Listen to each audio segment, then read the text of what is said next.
दोस्तों चलिए आज की वीडियो शुरू करते हैं। दोस्तों वीडियो शुरू करने से पहले मैं आपको एक बात बता दूं कि आपने अभी तक हमारे इस चैनल को सब्सक्राइब नहीं किया हो तो नीचे पर आपको ग्रीन बटन में सब्सक्राइब करके लिखा रहा होगा, इसके ऊपर क्लिक कर लीजिए और साइड में नोटिफिकेशन बेल भी आएगा, उसको भी क्लिक कर लेते हैं कि आपको मिल सके हमारे अगले वीडियो की नोटिफिकेशन सबसे पहले और आप कुछ नया नया सीख सके।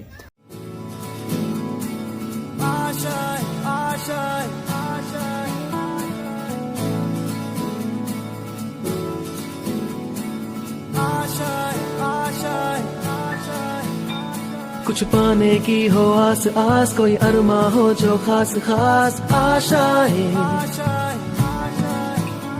हर कोशिश में हो बार बार करे दरियाओं को आर पार आशाएं, तूफानों को चीर के मंजिलों को छीन ले आशाएं, ले दिल की उम्मीदें हंसे दिल की, अब मुश्किल नहीं कुछ भी, नहीं कुछ भी, आशाएं ले दिल की।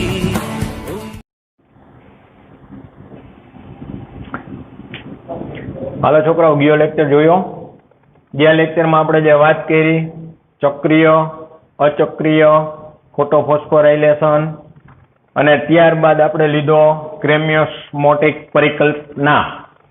હવે ચેપ્ટરમાં આપણે છોકરાઓ આગળ વધી. હવે જે ચક્રીય અને અચક્રીય ફોટોફોસ્ફોરાઇલેશનની જે પ્રક્રિયા કરી, આ પ્રક્રિયા દરમિયાન તમે જોયું હશે કે એમાં એટીપી ઉત્પન્ન થયા, NADPH ઉત્પન્ન થયા. તા એટીપી અને NADPH ક્યાં ઉપયોગમાં આવે એની વાત છે. એટીપી અને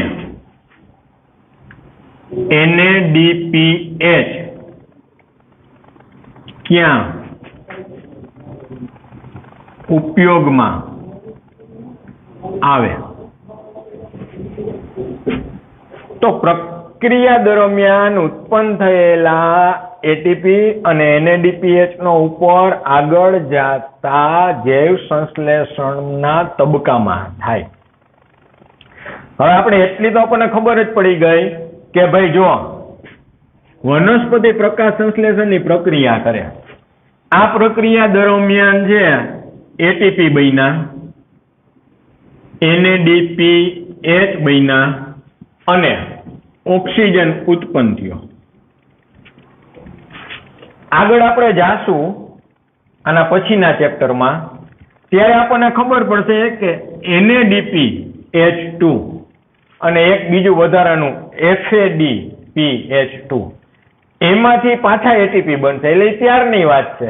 અત્યારે આ ઉત્પન્ન થયેલો ઓક્સિજન છે ને છોકરાઓ, આ ઓક્સિજન વનસ્પતિ વાતાવરણમાં ત્યાગ કરે. એનો વાતાવરણમાં થઈ જાય ત્યાગ અને એટીપી અને NADPH આ બે માંથી એટલે આનો ઉપયોગ થઈ શર્કરાનું નિર્માણ થઈ જાય.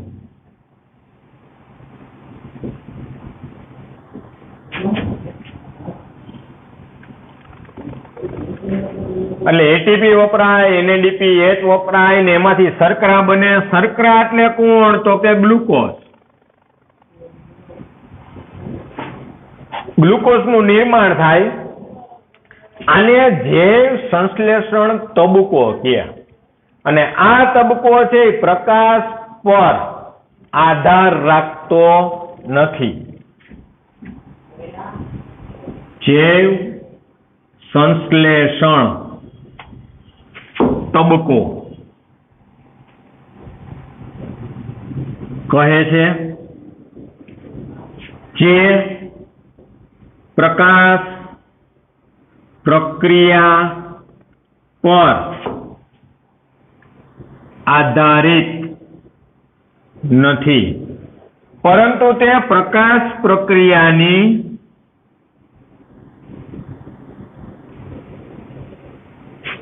નિપજ પર આધારિત છે.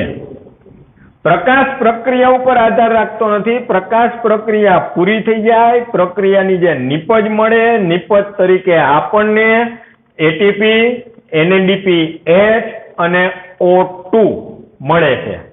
તેમાંથી O2 છે એ વનસ્પતિ ત્યાગ કરી દે છે. હવે વૈધવ એટીપી અને NADPH એનો ઉપયોગ થઈને ગ્લુકોઝ બને છે, એટલે એને જૈવ સંશ્લેષણ તબક્કા તરીકે ઓળખવામાં આવ્યો. જ્યારે વનસ્પતિ કાર્બન ડાયોક્સાઇડ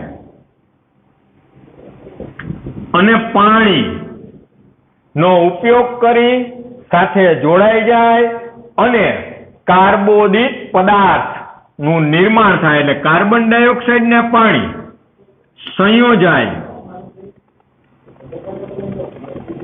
કાર્બોદિત પદાર્થ CH2O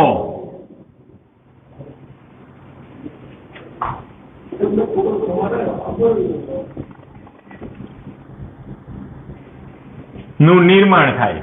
હવે તમને ખબર છે કે આ કાર્બોદિત પદાર્થ એટલે શું છે એ તમને ખ્યાલ છે. આગલા લેક્ચરમાં આપણે વાત કરી હતી જુદા જુદા વૈજ્ઞાનિકોએ કરેલા સંશોધન. એમાં આપણે સમીકરણ બનાવ્યું હતું, યાદ કરો, CO2 વત્તા H2O કાર્બોદિત પદાર્થ બનતો હતો, સાથે સાથે ઓક્સિજન છૂટો પડતો હતો. પછી આપણે સમીકરણ લીધું હતું કે 6CO2 વત્તા 12H2O આવી ગયું યાદ, એટલે ત્યાં ગ્લુકોઝ નો અણુ બનતો હતો. તો આ વાત એ થઈ. અહીંયા હવે શોર્ટમાં કહી દીધું, કારણ કે આગળના ભાગમાં આપણે આના વિશે ચર્ચા કરી લીધી હતી એટલા માટે. હવે બીજા વિશ્વયુદ્ધ દરમિયાન જુદા જુદા વૈજ્ઞાનિકોએ ઘણા બધા સંશોધન કર્યા. એમાં બે વૈજ્ઞાનિકનું મોખરે નામ લેવામાં આવે, કેલ્વિન અને મેલ્વિન.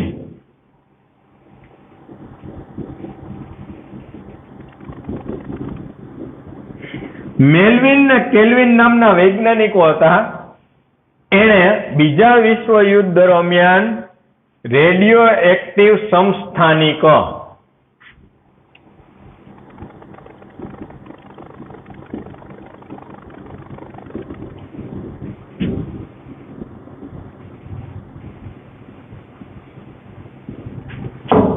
C14 નો ઉપયોગ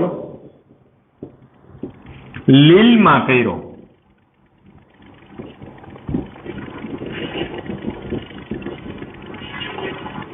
આ બે એવું જાણવા માંગતા હતા કે વનસ્પતિ પ્રકાશ સંશ્લેષણની પ્રક્રિયા કરે તો આ દરમિયાન કઈ સીધો કાર્બનિક પદાર્થ તો નો જ બની જતો હોય ને, એટલે કે સીધું ડાયરેક્ટ ગ્લુકોઝ નું નિર્માણ નો જ થતું હોય. એને એવી શંકા હતી, એટલે એ લોકો એમાં રિસર્ચ કર્યું અને રેડિયો એક્ટિવ સમસ્થાનિકનો ઉપયોગ C14 નો ઉપયોગ એને લીલની અંદર કર્યો. જ્યારે લીલ એમાં પ્રકાશ સંશ્લેષણ કરતી હતી તે દરમિયાન એને પ્રથમ નિર્માણ પામતો પદાર્થ, પ્રથમ નિર્માણ પામતો 3 કાર્બન વાળો પદાર્થ જોવા મળેલ.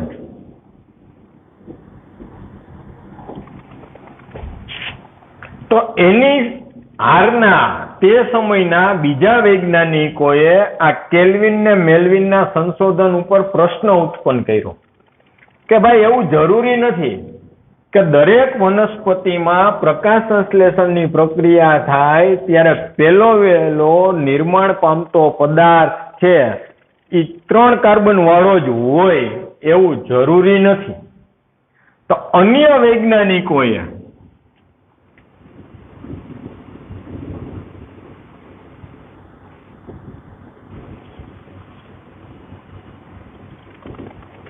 જુદી જુદી વનસ્પતિ ઉપર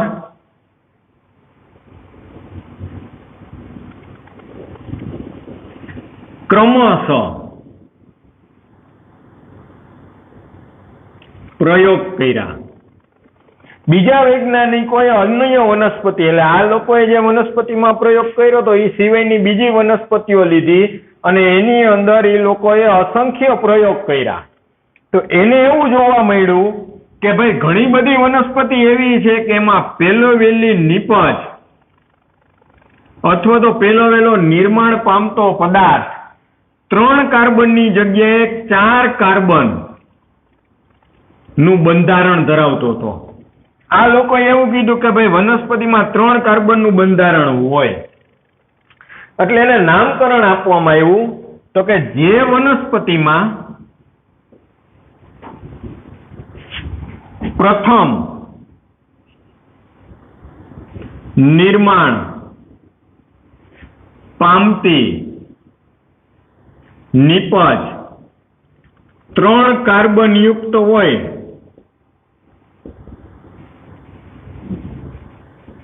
એ નામ આપ્યું PGA ફોસ્ફોગ્લિસરિક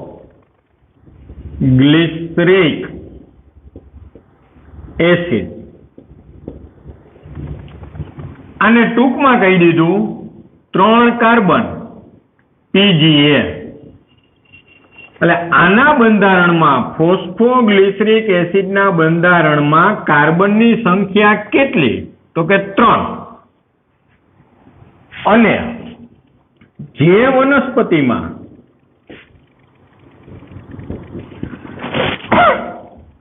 પ્રથમ નિર્માણ પામતી નીપજ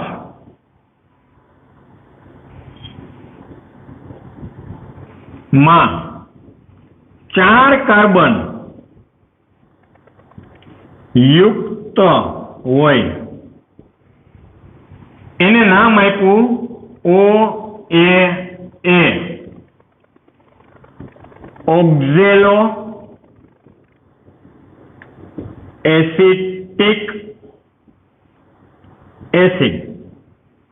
એટલે એને એમ કહેવામાં આવે 4C. હવે સ્પષ્ટ થઈ ગયું કે અમુક વનસ્પતિ એવી છે કે જેમાં પ્રથમ નીપજ 3 કાર્બન વાળી છે. અમુક વનસ્પતિ એવી છે કે જેમાં પ્રથમ નીપજ 3 કાર્બન વાળી છે. તો અહીંયા જે વનસ્પતિમાં પ્રથમ નીપજમાં 3 કાર્બન વાળું બંધારણ આવે છે એ બધી જ વનસ્પતિને C3 પથની વનસ્પતિ કહેવાય. C3 પથની વનસ્પતિ. અને જેમાં 4 કાર્બન બનતા હતા એ બધાને કીધી C4 પથની વનસ્પતિ. આમ વનસ્પતિનું પ્રથમ નીપજને C3 પથની વનસ્પતિ અને C4 પથની વનસ્પતિ. C3 પથની વનસ્પતિમાં મોટા ભાગે બધી જ આવે દ્વિદળી અને આમાં આવે એકદળી.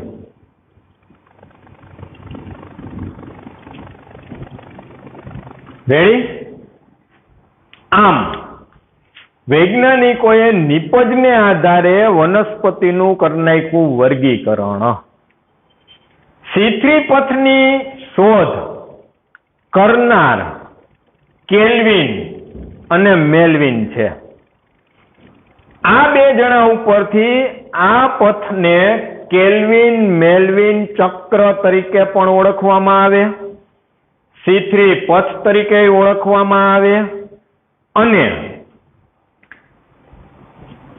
C4 પથ એની થિયરી પાછી અલગ થાય. એટલે અહીંથી આપણે છોકરાઓ 2 થિયરી લેવાની થાય, C3 પથ અને C4 પથ. આ તો વાત થઈ કોની તો કે ભાઈ પ્રકાશ સંશ્લેષણ દરમિયાન નિર્માણ પામતી પ્રથમ નીપજની. હવે વાત આવે આગળ એ આપણે જોઈ. આ હું કાઢી નાખું ને આગળ વધી.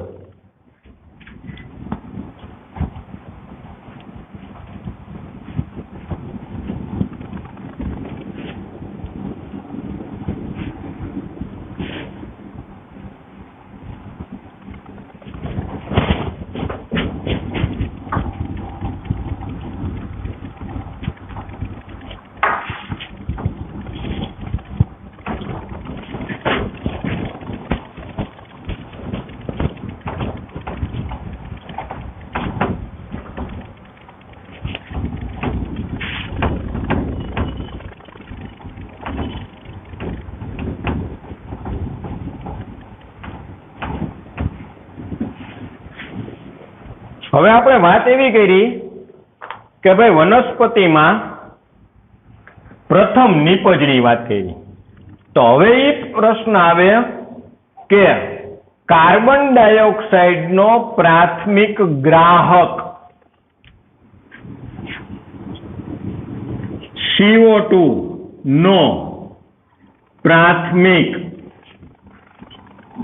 ગ્રાહક કોણ?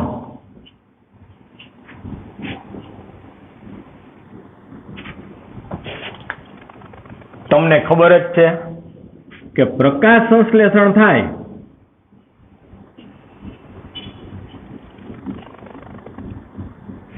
ત્યારે વનસ્પતિને પ્રાથમિક ઘટકોની જરૂર પડે જે અજૈવિક છે.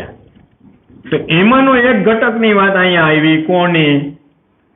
CO2 ની. પ્રકાશ સંશ્લેષણની પ્રક્રિયા દરમિયાન વાતાવરણમાંથી વનસ્પતિએ કાર્બન ડાયોક્સાઇડને શોષ્યો. ઓકે, આ કાર્બન ડાયોક્સાઇડ જેવો વનસ્પતિની અંદર જાય એટલે કે એવું તરત કઈ સીધું એવું જરૂરી થોડું છે કે 3 કાર્બન વાળી નિપજ બની જાય કે 4 કાર્બન વાળી નિપજ બની જાય. એ ગમે ની યારે સંયોજાય તો ખરી ને, કારણ કે કાર્બન ડાયોક્સાઇડમાં તો એક જ કાર્બન છે. હમણાં આપણે એવું કીધું કે શર્કરાનું નિર્માણ થાય. શર્કરા એટલે કોણ? તો કે ભાઈ ગ્લુકોઝ. તો ગ્લુકોઝનું સૂત્ર શું બંધારણીય? C6H12O6. અહીં કાર્બન કેટલા આવ્યા? 6 આવ્યા.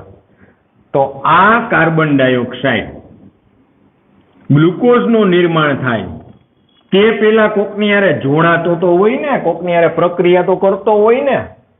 તો કાર્બન ડાયોક્સાઇડ સૌ પ્રથમ પ્રક્રિયા દરમિયાન જેની હારે જોડાય છે તેને કહેવામાં આવે કાર્બન ડાયોક્સાઇડનો પ્રાથમિક ગ્રાહક. ને કાર્બન ડાયોક્સાઇડનો પ્રાથમિક જે ગ્રાહક છે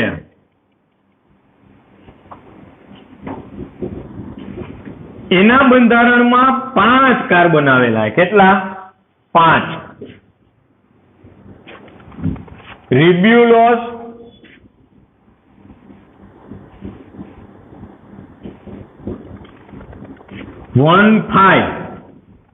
બાયફોસ્ફેટ,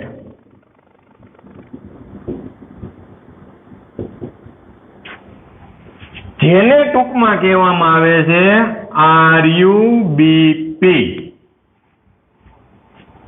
તો RUBP રિબ્યુલોસ 1,5-બાયફોસ્ફેટ કે જેના બંધારણમાં કાર્બનની સંખ્યા કેટલી છે છોકરાઓ? 5 છે. તો અહીંયા 3 મુદ્દા આવ્યા. પ્રથમ નિપજ 2, એક 3 કાર્બન વાળી, એક 4 કાર્બન વાળી. 3 કાર્બન વાળીનું નામ ફોસ્ફોગ્લિસરિક એસિડ.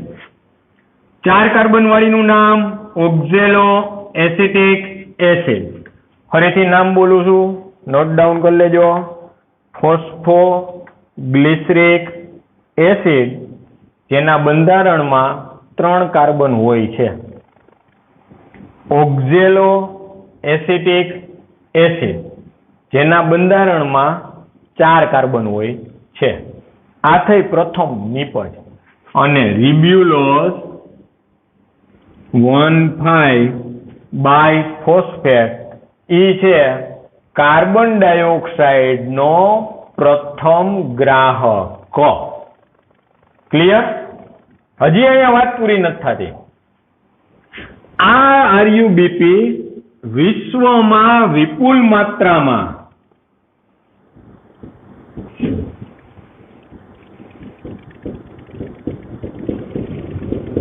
વાતાવરણમાં મુક્ત સ્વરૂપે મળી આવે. વિશ્વમાં વિપુલ માત્રામાં એનો જથ્થો પુષ્કળ છે, મુક્ત સ્વરૂપે આપણને મળી આવે, એ વિશિષ્ટ પ્રકારનો ગુણધર્મ ધરાવે છે. આ RUBP છે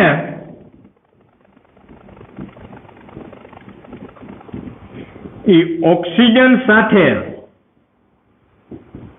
જોડાય એટલે ઓક્સિજન હારે પ્રક્રિયા કરે અને આ જ આરયુબીપી છે એ CO2 સાથે જોડાય. જો એને ઓક્સિજન મળે તો એ ઓક્સિજન હારે પ્રક્રિયા કરી નાખે. જો એને કાર્બન ડાયોક્સાઇડ મળે તો એ કાર્બન ડાયોક્સાઇડ હારે પ્રક્રિયા કરી નાખે. એટલે બે સાથે પ્રક્રિયા કરવા માટે સક્ષમ છે. પણ પ્રકાશ સંશ્લેષણની પ્રક્રિયા થતી હોય છોકરાઓ, તો પ્રક્રિયા દરમિયાન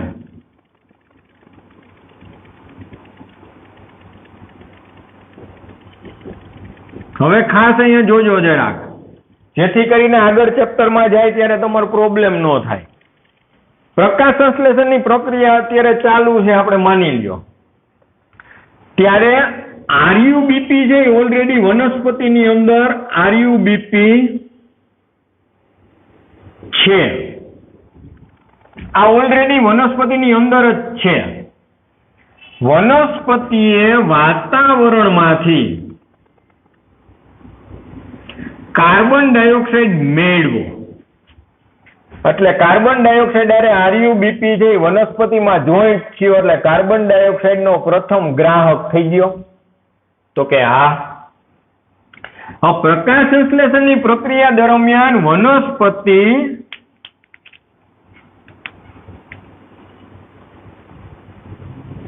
O2 ઉત્પન્ન કરે. રેડી?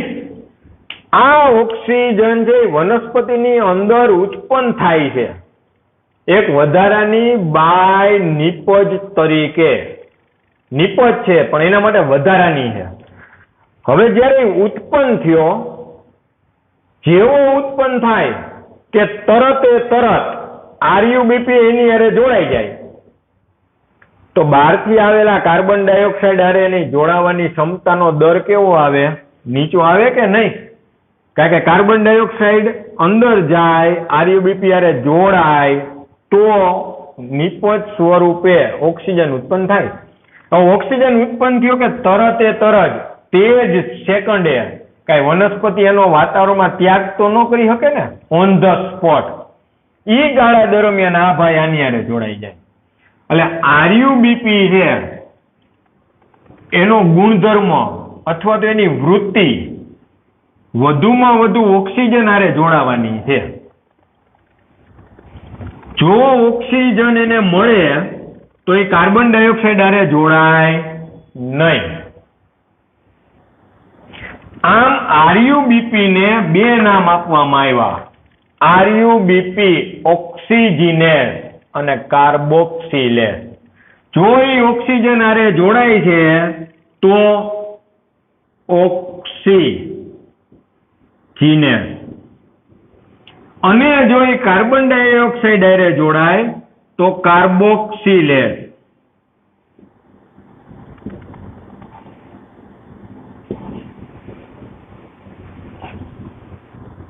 આવું તમને રેફરન્સમાં ઘણી જગ્યાએ જોવા મળશે કે ટૂંકમાં એનું નામ આમ લખ્યું હોય છે. આપણે કેમ અહીંયા આરયુબીપી લખ્યું, એટલે અત્યારે તો આપણે ખાલી આના પૂરતું જ લખ્યું, રિબ્યુલોઝ 1,5-બાયફોસ્ફેટ.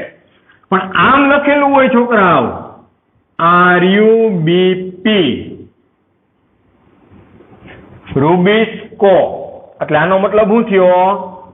જો આ સી હારે વાત કરતા હોય તમે તો કાર્બોક્સિલેસ છે, ને ઓ ને ધ્યાનમાં લ્યો ત્યારે સી ને ગણો નહીં ને ખાલી ઓ ને ગણતા હોય તો ઓક્સિજનેસ. એટલે આ એક જ ઉત્સેચક કાર્બન ડાયોક્સાઇડ અને ઓક્સિજન બે હારે પ્રક્રિયા કરે છે, એટલે એને ટૂંકમાં કહેવામાં આવ્યો રૂબિસ્કો. ક્લિયર? આ વાત થઈ. ખાસ યાદ રાખવાનું છે, આરયુબીપી ને જો ઓક્સિજન અને કાર્બન ડાયોક્સાઇડ બંને એક સાથે આપવામાં આવે તો ધરાવે. ક્લિયર? ઓક્સિજનની ગેરહાજરી હોય તો એ કાર્બન ડાયોક્સાઇડ હારે પ્રક્રિયા કરે છે, પણ જો એની હાજરી હોય તો એ કાર્બન ડાયોક્સાઇડ હારે પ્રક્રિયા કરે નહીં. આ એની પ્રકૃતિ થઈ. એટલે જ એને કહેવામાં આવે રૂબિસ્કો. કાર્બોક્સિલેસ ને ઓક્સિજીનેસ બે હારે પ્રક્રિયા કરે. આ એક જ આવું ઉત્સેચક છે. રેડી? હવે આગળ આપણે જાય છોકરાઓ કેલ્વિન ચક્રમાં.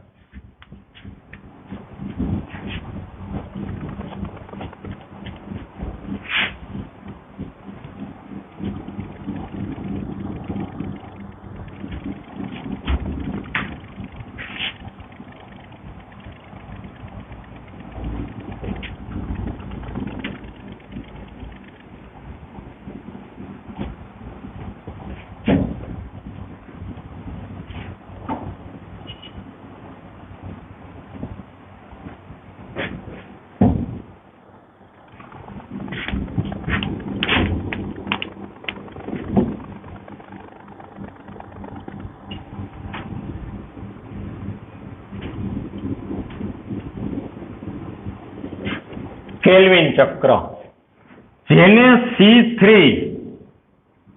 પથ તરીકે પણ ઓળખવામાં આવે. આની શોધ કોણે કરી? તો કે મેલ્વિન અને કેલ્વિન.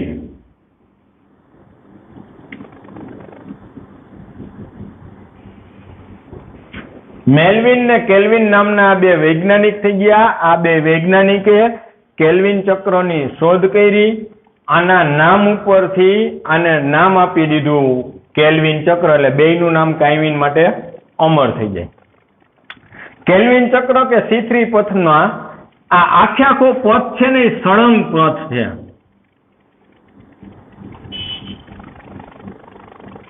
અભ્યાસની સરળતા ખાતર તેને 3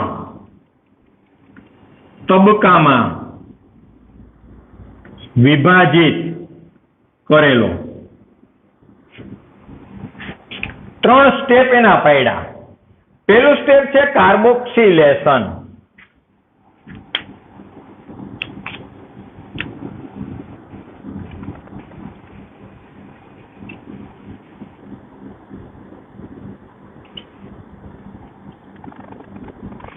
કાર્બોક્સિલેશન એટલે શું? તો અહીંયા કાર્બન ડાયોક્સાઇડનું સ્થાયી કાર્બનિક સ્વરૂપમાં રૂપાંતર કરવાની ક્રિયાને કાર્બોક્સિલેશન કહેવાય. કાર્બન ડાયોક્સાઇડનું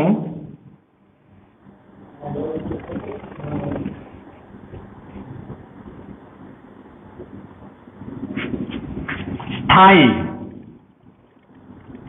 કાર્બનિક સ્વરૂપમાં રૂપાંતરણ કરવાની ક્રિયાને કાર્બોક્સિલેશન કહે છે. સૌ પ્રથમ વાતાવરણમાં રહેલો, હવે આપણે આખી પ્રક્રિયા લઈ.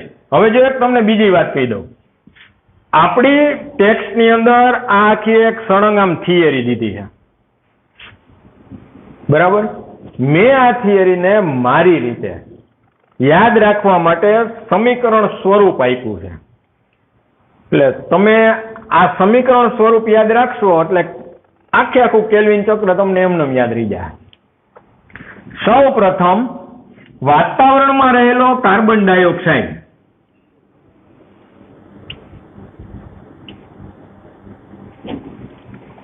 કારણ કે વનસ્પતિમાં કાર્બન ડાયોક્સાઇડ આવશે ક્યાંથી? તો કે વાતાવરણમાંથી જ આવશે. સૌ પ્રથમ વાતાવરણમાં રહેલો કાર્બન ડાયોક્સાઇડ વનસ્પતિમાં આવેલા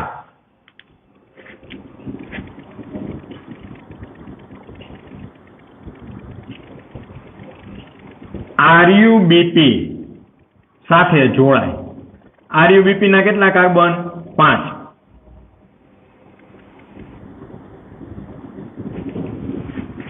કાર્બન RuBp ના છોકરાઓ, એક કાર્બન કાર્બન ડાયોક્સાઇડ નો, જેને કારણે અહીંયા 6 કાર્બન વાળું અસ્થિર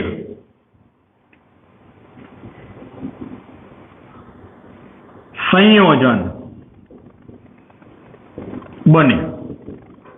એટલે તમારી વાક્ય રચના આમ થાય: સૌ પ્રથમ વાતાવરણમાંથી દાખલ થયેલો કાર્બન ડાયોક્સાઇડ વનસ્પતિમાં રહેલા રિબ્યુલોઝ 1,5-બાયફોસ્ફેટ શાબ્દિક સ્વરૂપમાં લખવાનું છે. પછી પાછળ તમે સંકેત લખો તો હાલે. વનસ્પતિમાં રહેલા રિબ્યુલોઝ 1,5-બાયફોસ્ફેટ નામના કાર્બનિક પદાર્થ જેમાં કાર્બનની સંખ્યા 5 છે સાથે જોડાય અને 6 કાર્બન વાળું અસ્થિર સંયોજન બનાવે. ખાસ યાદ રાખવાનું છે, અસ્થિર, એનું બંધારણ સ્થિર નથી. તો કોઈ એક પદાર્થ છે જેનું બંધારણ સ્થિર નથી તો તમે એને કોઈ નામ ન આપી શકો. દાખલા તરીકે તમે કોઈ રસોઈ બનાવતા હોય, એમાં રસોઈની સાધન સામગ્રી હજી ભેગી કરી તો તમે એમ ન કહો કે આ શાક છે, તમે એમ કહો શાક બને છે. ફર્નિચર કામ કરતા હોય, મિસ્ત્રી છે એ લાકડું બધું કાપીને ઢગલો કરી રાખે, તમે એમ ન કહો કે આ કબાટ છે, ટેબલ છે, શું છે કટિંગ પડ્યું છે, બન્યા પછી ખબર પડે.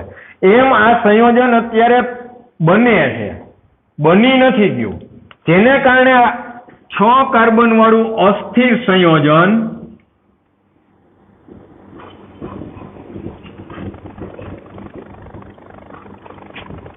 બે અણુનું નિર્માણ કરે.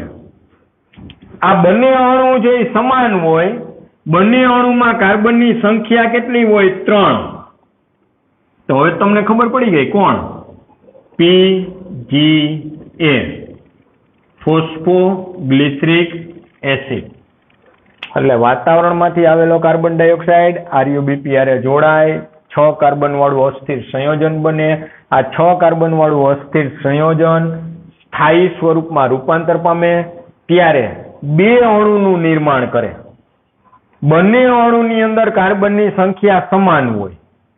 ખાસ યાદ રાખજો, બેયમાં કાર્બનની સંખ્યા સમાન છે અને 2 અણુ બન્યા. આ 2 અણુ ફોસ્ફોગ્લિસરિક એસિડ ના જ બન્યા, બીજા એકય નહીં. ક્લિયર? આ થયું કાર્બોક્સિલેશન. હવે વ્યાખ્યા હરખાવો તો કાર્બન ડાયોક્સાઇડનું સ્થાયી કાર્બનિક સ્વરૂપમાં અથવા તો પદાર્થમાં રૂપાંતરણ કરવાની ક્રિયાને કાર્બોક્સિલેશન કહે છે. આ કાર્બન ડાયોક્સાઇડ પ્રક્રિયામાંથી પસાર થયું અને સ્થાયી કાર્બનિક પદાર્થ બની ગયા, એટલે કાર્બોક્સિલેશન પૂરું. બીજો તબક્કો આવે રિડક્શન નો આવે.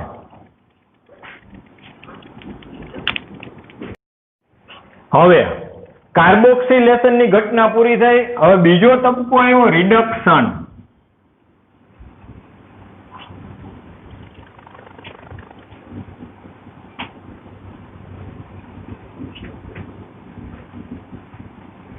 તો રિડક્શન ની ઘટના દરમિયાન કાર્બન ડાયોક્સાઇડના એક અણુના સ્થાપન માટે, એટલે CO2 ના એક અણુ ના સ્થાપન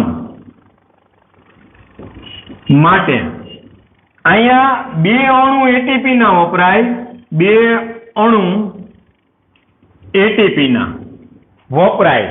પણ કઈ ઘટનામાં?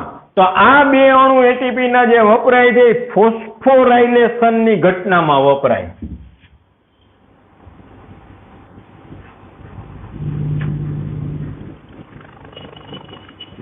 અને બીજા 2 અણુ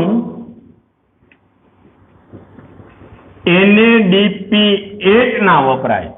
આ 2 અણુ NADP8 ના છે ને રિડક્શનમાં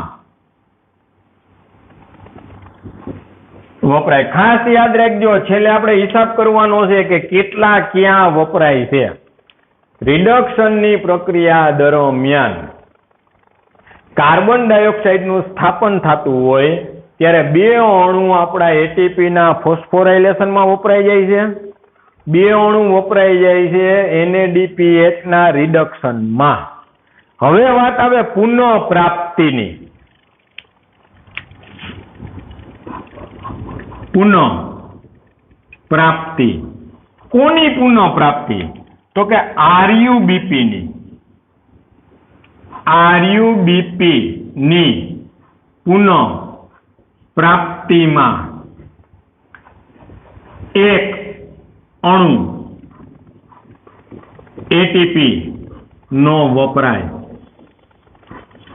હવે તમને એમ થશે કે સાહેબ આરયુબીપી ની પુનઃપ્રાપ્તિ વળી ક્યાંથી આવી? તો અહીંયા ઉતાર્યો કાર્બોક્સિલેશનમાં. કાર્બન ડાયોક્સાઇડ એક અણુ આવ્યો તો એક આરયુબીપી શું થયો? વપરાણો. જો આરયુબીપી ને પ્રક્રિયામાંથી પાછો લેવામાં ન આવે તો નવો કાર્બન ડાયોક્સાઇડ આવે તો એની હારે જોડાશે કોણ? કારણ કે કાર્બન ડાયોક્સાઇડ તો દાખલ થતા જ રહ્યા. હવે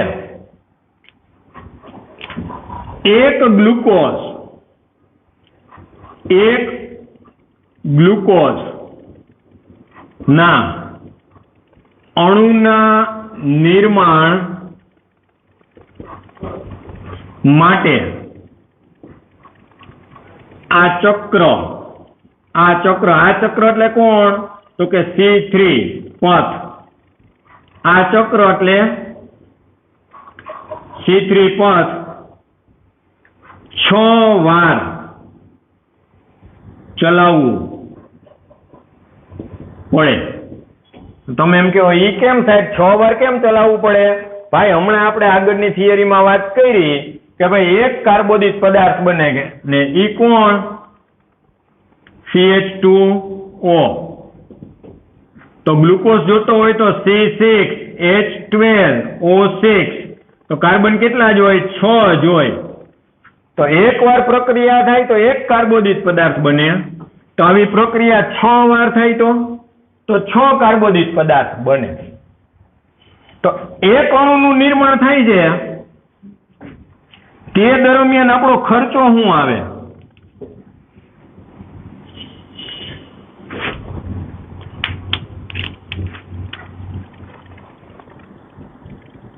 એક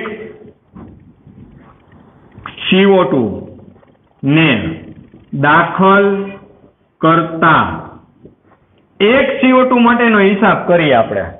તો એક CO2 ના અણુને તમે પ્રક્રિયામાં દાખલ કરો છો ત્યારે તમારા 3 ATP વપરાય. 2 અહીંયા અને 1 આ છે ને 3. ત્યારે 3 ATP.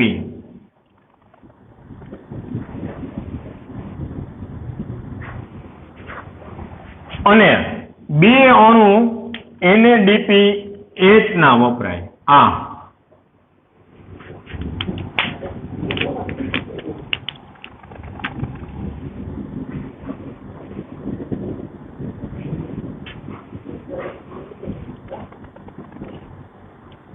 હાલો ક્લિયર? આ એક કાર્બન ડાયોક્સાઇડ એટલે એકવાર કેલ્વિન ચક્ર ચાલે કે એકવાર C3 પથ પૂરો થાય તે દરમિયાન 3 અણુ ATP ના વપરાઈ જાય અને 2 અણુ NADPH ના વપરાય. છતાંય હું અહીંયા લખી દઉં તમને. એકવાર કેલ્વિન ચક્ર પૂરું થાય ત્યારનો હિસાબ છે. હવે આ કેલ્વિન ચક્ર કેટલી વાર થવું જોઈએ? 6 વાર. એટલે બને હું એક ગ્લુકોઝનો અણુ બને. એક ગ્લુકોઝના અણુના નિર્માણ માટે આ પથ એટલે C3 પથ ચક્ર 6 વાર ચાલે એટલે એક ગ્લુકોઝ બને. એક ગ્લુકોઝ ના નિર્માણ માટે હવે એક ગ્લુકોઝના અણુના નિર્માણની વાત કરીએ તો એક ગ્લુકોઝના અણુમાં કાર્બન કેટલા હોય છોકરાઓ? 6 હોય. નિર્માણ માટે આ ચક્ર 6 વાર હાલે તો આનો હિસાબ થાય. એક વારમાં કેટલા વપરાણા? 3 ATP. તો 6 વારમાં કેટલા વપરાય? તો કે એને ગુણ્યા 6. તો ટોટલ આપણે ATP કેટલા વપરાઈ જાય? 18 ATP વપરાઈ જાય. એક વાર કાર્બન ડાયોક્સાઇડ ને દાખલ કરવો પડે તો 2 અણુ NADPH ના વપરાય. તો આવા કાર્બન ડાયોક્સાઇડ કેટલા દાખલ કરવા પડે?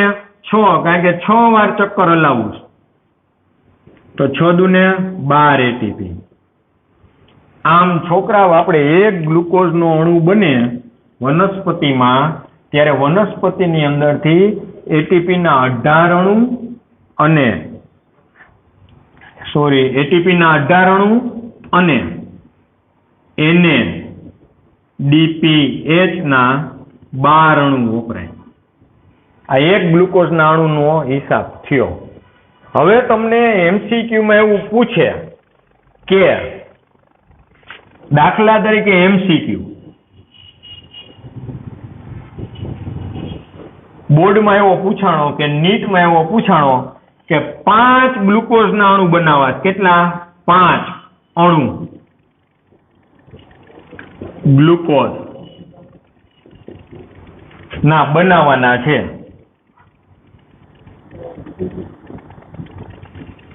તો તમારે કેટલા એટીપી જોઈ અને કેટલા NADPH જોઈ.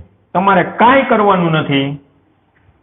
5 ગુણ્યા 18 કારણ કે ગ્લુકોઝ કીધો ને, અને 5 ગુણ્યા 12. પણ જો આમ પૂછે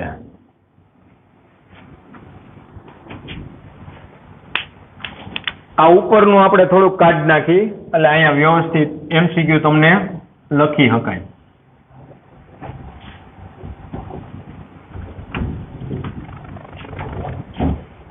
જો તમને આવો પ્રશ્ન કરે છોકરાઓ,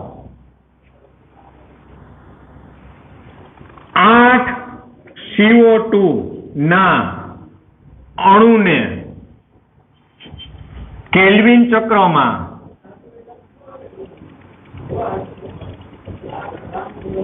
દાખલ કરતા કેટલા એટીપી અને NADPH વપરાય. અહીંયા તમને કાર્બન ડાયોક્સાઇડની વાત કરી હોય ત્યારે તમારે શું કરવાનું રહે? તો કે 8 કાર્બન ડાયોક્સાઇડ કીધા છે તો ત્યારે તમારે આને જોવાનું ધ્યાનમાં. 8 કાર્બન ડાયોક્સાઇડ, એક કાર્બન ડાયોક્સાઇડ માટે 3 એટીપી, તો 8 તેરી 24 એટીપી. 8 કાર્બન ડાયોક્સાઇડ, એક કાર્બન ડાયોક્સાઇડ માટે 2 NADPH, તો 8 દુને 16 NADPH આવે. હવે જો આ જ પ્રશ્ન હું ફેરવી નાખું, અહીંયા કાર્બન ડાયોક્સાઇડ કાઢી નાખું અને અહીંયા હું એમ મૂકી દઉં કે ગ્લુકોઝ, 8 ગ્લુકોઝના અણુના નિર્માણ માટે કેટલા એટીપી અને NADPH વપરાય? ફરીથી પ્રશ્ન બોલું, 8 ગ્લુકોઝના અણુના નિર્માણ માટે, તો 8 ગ્લુકોઝના અણુની વાત કરે ત્યારે 8 ગ્લુકોઝ ના અણુ માટે કેટલા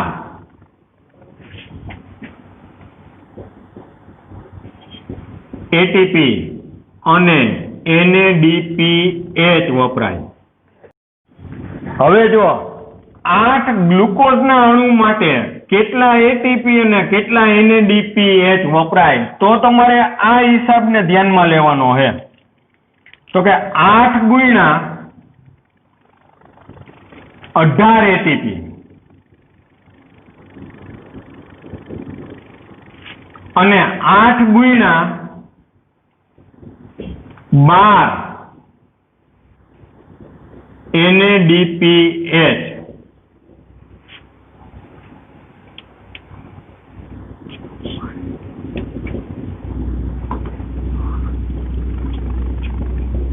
તો 144 એટીપી આવશે તમારે, અને 8 ગુણ્યા 12 કરશો એટલે 8 દુ 16, 1 8 ને 1 9, 96 NADPH આવશે. હવે જો તમે ઉતાવળમાં બે વસ્તુ હરખી નહીં સમજ્યા હોય, એક્ઝામમાં પેપર દેવા ગયા હોય ત્યારની હું વાત કરું છું, અત્યારની નથી કરતો. પેપરમાં તમે જોયું કે 8 કાર્બન ડાયોક્સાઇડના અણુને કેલ્વિન ચક્રમાં દાખલ કરતા કેટલા એટીપી ને કેટલા NADPH વપરાય, ત્યારે 100% તમારા મગજમાં આ જ યાદ છે, કારણ કે ટેક્સમાં આ લખ્યું છે. આ હિસાબ ટેક્સમાં નથી એટલે એ નહીં યાદ હોય. તમારે આને ધ્યાનમાં લેવાનું છે જો કાર્બન ડાયોક્સાઇડની વાત હાલતી હોય તો, અને જો ગ્લુકોઝની વાત હાલતી હોય તો આ વસ્તુને ધ્યાનમાં લેવાની થાય. પછી પેપર ભરીને બહાર નીકળી ત્યારે સોલ્વ કરી લે, એ તો મને ખબર હતી, હવે આવતી સાલ ઓણ તારું પૂરું થઈ ગયું. આ થયું કેલ્વિન ચક્ર. આજે આપણે અહીંયા કેલ્વિન ચક્રની થિયરી પૂરતું અટકીએ છીએ, હજી એનો ડાયાગ્રામ બાકી છે જે ટેક્સ્ટમાં છે. પહેલા તમે આખી થિયરી કમ્પ્લીટ કરો, આવતીકાલે આપણે ડાયાગ્રામ ઉપર જાશું. બધું એકારે ખાઈ લેવાનું નથી, બરાબર? અહીંયા આપણે અટકીએ.